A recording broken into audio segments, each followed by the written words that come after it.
Hello knowledge gainers. Welcome to Arjun Facts channel.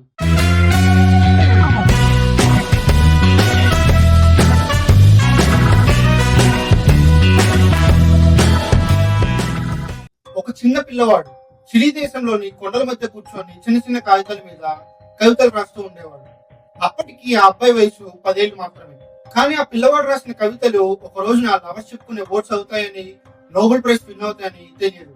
ఆ పిల్లవాడు మరెవరో కాదు, పాబ్లో నెరూడా. ప్రేమ, బాధ, రాజకీయాలను పదాలుగా మార్చిన మహాకవి. ఈ రోజు ఈ వీడియోలో పాబ్లో నెరూడా గురించి తెలుసుకోబోతున్నాం. వీడియో స్టార్ట్ చేసే ముందు ఈ వీడియో కనుక మీకు నచ్చినట్లయితే లైక్ చేసి షేర్ చేయండి. అలాగే మీ ఒపీనియన్ కామెంట్ రూపంలో తెలపండి. మా ఛానల్ కి కొత్తగా వచ్చినట్లయితే మరిన్ని ఇంట్రెస్టింగ్ వీడియోస్ కోసం ఛానల్ సబ్స్క్రైబ్ చేసుకొని బెల్ సింబల్ యాక్టివేట్ చేసుకోండి.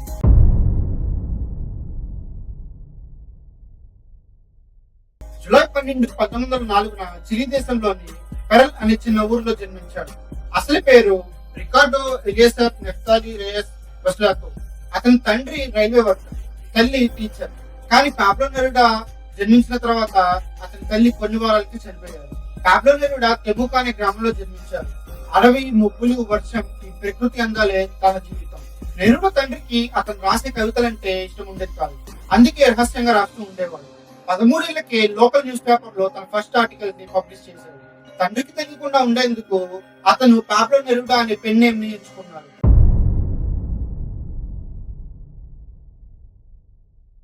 ఇరవై ఏళ్ళకి నెరూడా లాటిన్ అమెరికాలో చాలా పాపులర్ అయిపోయారు. 1924లో నెరూడా రాసిన మొదటి పుస్తకం 20 love poems and song of disappear publish అయింది. ఈ బుక్ లో ఒక లైన్ ప్రపంచానికి అందించింది. అదే tonight I can write the saddest lines. ప్రపంచం నలుమూలల నుంచి నెరూడా రాసిన కవితలు చదివేవారు. కానీ లైఫ్ ఏమంత ఈజీగా ఉండదు కదా. నెరూడా ఫ్యామిలీ చాలా పూర్. తన దగ్గర ఖర్చు పెట్టుకోవడానికి మనీ కూడా ఉండేవి కాదు. అందుకే అతను చిలీ గవర్నమెంట్ డిప్లొమాటిక్ సర్వీస్ లో జాయిన్ అయ్యాడు. పనిలో భాగంగా నెరూడా బర్మా, సిలోన్ అంటే ఇప్పుడు శ్రీలంక, అర్జెంటీనా, స్పెయిన్, సింగపూర్ లాంటి దేశాల్లో వర్క్ చేశారు. స్పెయిన్ లో ఫెర్డికో గ్రాసియా లోరా అనే గొప్ప పోయిట్ ని కలుసుకున్నారు. నెరూడా స్పెయిన్ లో వర్క్ చేసిన టైంలో స్పానిష్ సివిల్ వార్ స్టార్ట్ అయింది. అతని కళ్ళ ముందే అతని ఫ్రెండ్స్ అందరూ చనిపోతున్నారు. సిటీస్ మీద బాంబ్స్ వేస్తున్నారు. ఇవన్నీ చూసిన నెరూడాకి చాలా బాధ వేసింది. అతను ప్రేమ కవిత్వాలు రాయడం ఆపేసి న్యాయం, బలవంతపు దోపిడీ, యుద్ధం గురించి రాయడం మొదలు పెట్టారు.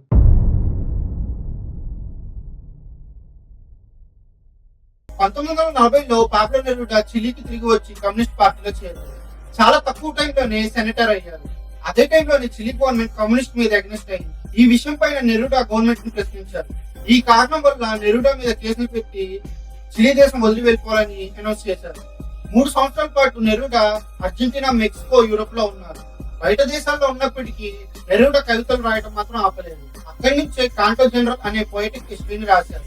ఈ పోయిట్ లో లాటిన్ అమెరికా చరిత్ర, మూలాలు, భవిష్యత్ కళల గురించి చెప్తూ రాశారు.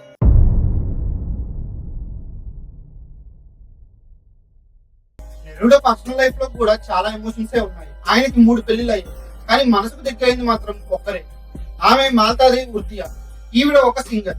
వీళ్ళిద్దరు లవ్ స్టోరీ మొదట్లో చాలా సీక్రెట్ గా జరిగింది. రహస్య ప్రేమికులాగా లెటర్స్, పోయిట్స్ రాసి పంపించేవారు నెరూడా. కొన్ని రోజుల తర్వాత పెళ్లి చేసుకున్నారు. నెరూడా చనిపోయే వరకు ఆమె తోడుగా ఉంది.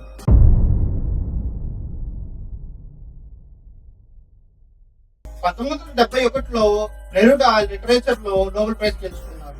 అప్పటికే ఆయన వయసు 67 సంవత్సరాలు. ప్రపంచమంతా నెరూడా రాసిన కవితలకి చాలా వివరిస్తున్నారు.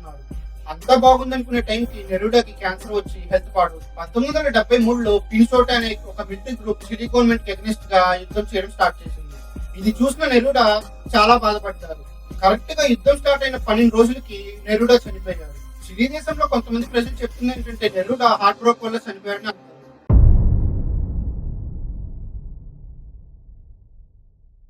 నెరూడా మరణించిన అతను రాసిన కవితలు ఇంకా బతికే ఉన్నాయి. అతని ఇల్లు ఇస్రా నగరాలో ఇప్పుడు ఒక శ్రద్ధాంజలి స్థలంగా మారింది.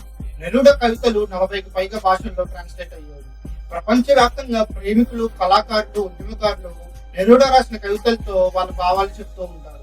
పాబ్లో నెరూడా ఒకసారి రాసిన line, you can cut the flowers but you cannot keep spring from coming. అంటే దీనికి అర్థం, మీరు పూలను కత్తిరించవచ్చు కానీ వసంతం రాకుండా ఆపలేదు. అతని కవిత్వం కూడా అలానే ఎప్పటికీ తిరిగి వచ్చే వసంతం లాగా ఉంటుంది. అతని పేరే పాబ్లో నెరూడా. అతనికి ఉన్న వరం జీవితాన్ని కవిత్వంగా మార్చేసేది. ఐ హోప్ మీకు వీడియో నచ్చింది అనుకుంటున్నాను. ఈ వీడియో కనుక మీకు నచ్చినట్లయితే లైక్ చేసి షేర్ చేయండి. అలాగే మన ఛానల్ కనుక కొత్తగా వచ్చినట్లయితే మరిన్ని ఇంట్రెస్టింగ్ వీడియోస్ కోసం ఛానల్ సబ్స్క్రైబ్ చేసుకోండి, చేసుకోండి. అలాగే మీ ఒపీనియన్ కామెంట్ రూపంలో తెలుపండి. మా ఛానల్ సంబంధించిన సోషల్ మీడియా లింక్స్ డిస్క్రిప్షన్ లో ఇచ్చాను, దయచేసి ఫాలో అవుతాను. Thank you.